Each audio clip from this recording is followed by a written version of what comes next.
Beginners want to know what to practice, but the problem is they're distracted by the fancy stuff. They're distracted by all the things that are application-based. Yes, I know. I'm saying exactly what every beginner wants to learn. Oh, how do I apply this? How do I do that? Yeah, I get it. But you're a baby. If you're a beginner, you are a baby. You need to accept that. What does a baby need to do? First, they need to develop. They need to learn how to crawl. Then they got to learn how to walk. And talk. Open. I'm just open. Okay, so there's development within what you need to do first. That is what's going to truly make you good at Wing Chun. And at the same time, it is going to help you to develop yourself into the Wing Chun weapon. So number one, every beginner needs to understand how to develop themselves in their body, their mind, and their emotions into the weapon, a human weapon, okay? But very specifically, a Wing Chun weapon. In this video, I'm going to show you some specific things that's going to help you as a beginner to develop into that weapon. The first thing every beginner needs to know and feel through muscle memory is how to stand, how to connect themselves to the ground, but develop that connection to the ground. Your body is the weapon.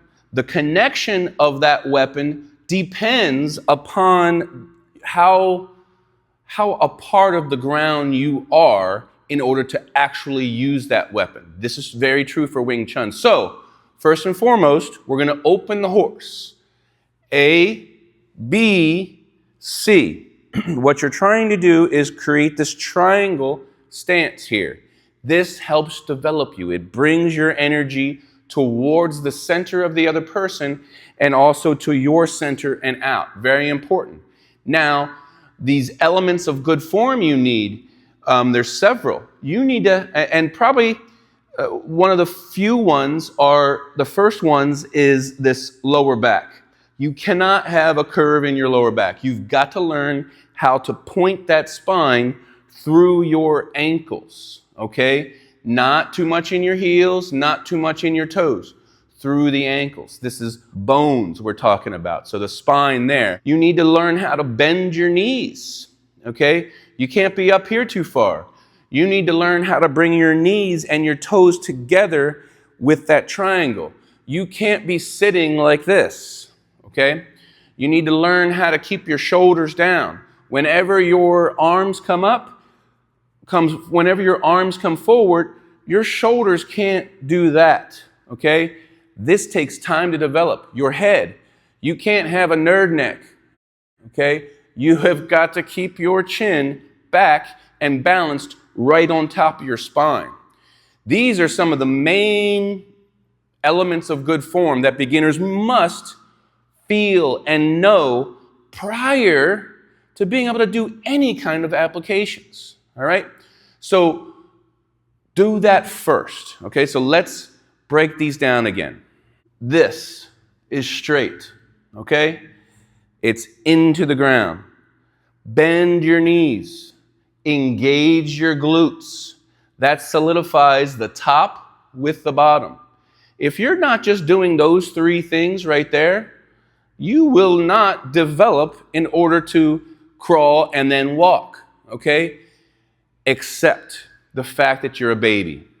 Accept it. If you don't accept it, it's naturally going to work against you, okay? But if you accept that as a beginner, you are a baby in this art, then you can use it to your advantage and actually develop. If you don't accept it, you're in fantasy land and you're never going to get good at Wing Chun, okay? So those three things, spine, glutes, knees bent, toes pointing to the center, knees in. This is a building of your weapon stance. It's not a fighting stance. That's why Sunim Tao is all about building you. It's not showing you how to fight, all right? Understand that. That's why it's there. These shoulders, really got to work on keeping your shoulders down, okay? When you come forward, all right, most people's shoulders come up and forward. Here's what I want you to learn to do. I want you to come forward and keep those shoulders down and still back. So you wouldn't be able to put your hand into your armpit at that moment. Why? Because you're keeping your shoulder exactly in its foundation. So that's very, very important. Keeping that head back too, okay? So this is the development of the body. There's more to it.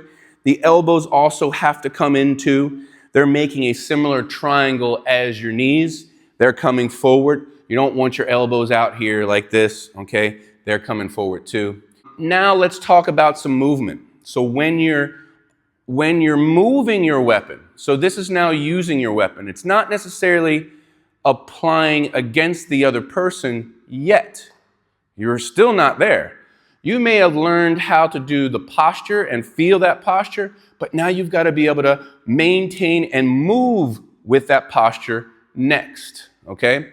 So as you're moving with the posture, there's certain practices that will help you. All right, now we have pivots. So we're talking about some footwork and some handwork, all right? These are things you've got to practice at home.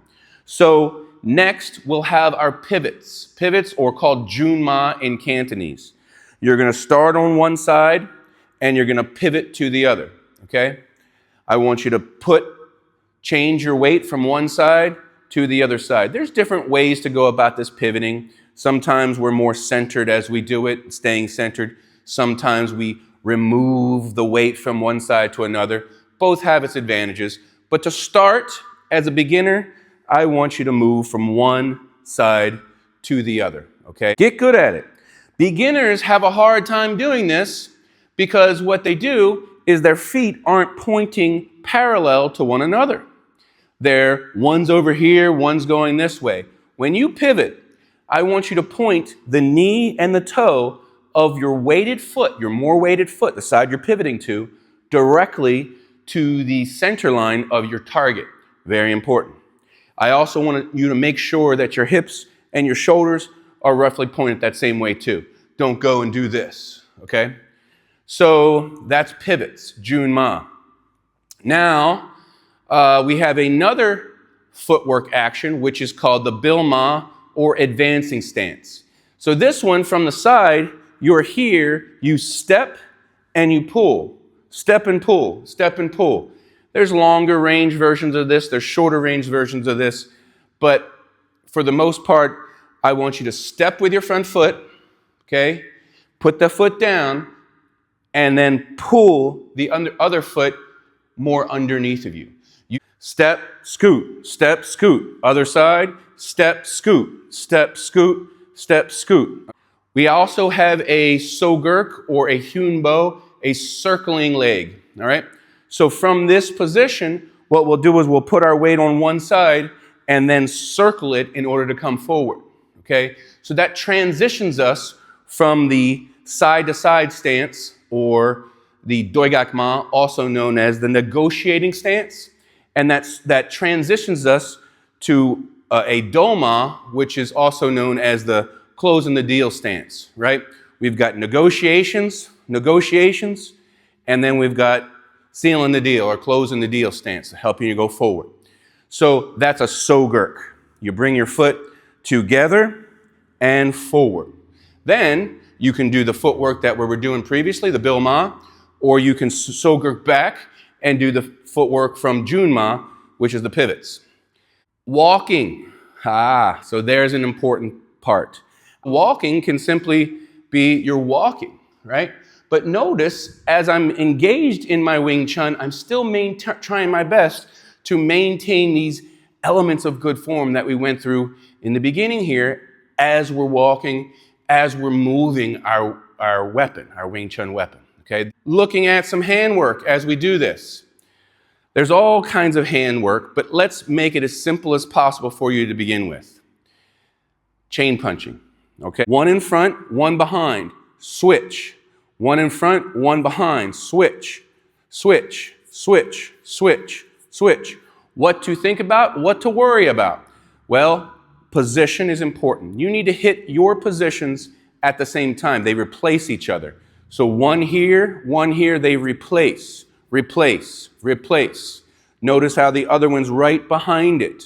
Okay, it's not here, it's not up here, it's right smack behind it. It's hard to see because it's right behind it as well. Switch, switch.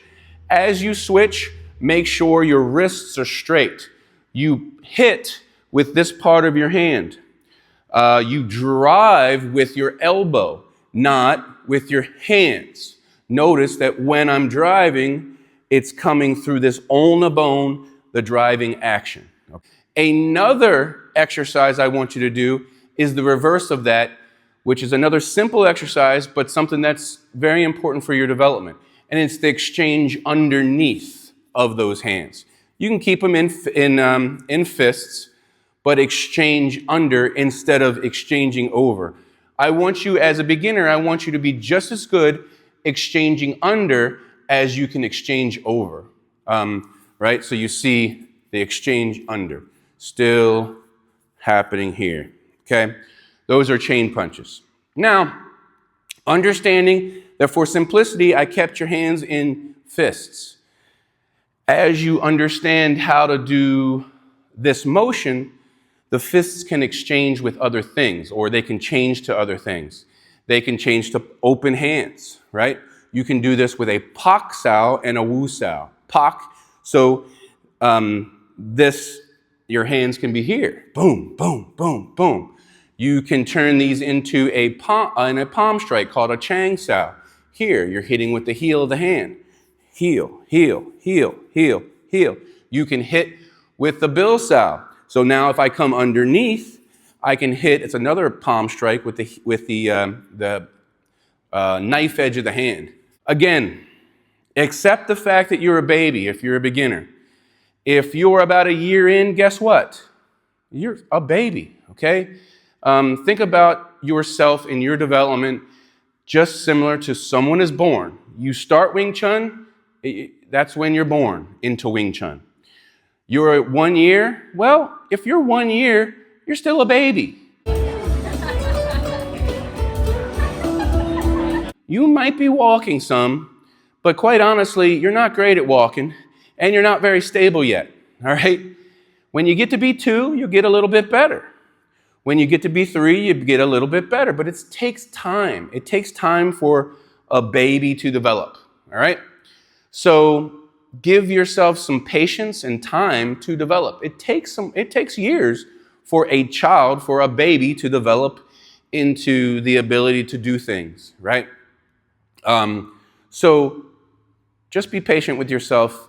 Accept the fact that you're a baby. I know that's really, really hard for everyone, especially if you're, adults accepting I'm a baby now in something, but it's true. It really, really is. You're not really going to be able to apply until you accept that fact, and you do the things that are going to help you develop. Spend time in the things that are going to help you develop into the weapon, and that's your development into someone that can use the weapon.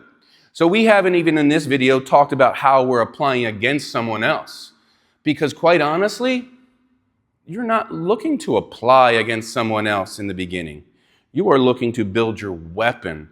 Then you've built your weapon to a degree, then absolutely you need to apply some more, okay? So ask me questions. I know, like I said, I know it's really hard to accept this fact, but it is what it is. I'm here to try to give you the honest truth. I think everybody, as you see my videos, realizes that I'm not here to BS you. I honestly want you to get good at Wing Chun. It's going to help everybody when we have more good Wing Chun practitioners. So please feel free to ask me questions down below, and I'll do my best to help.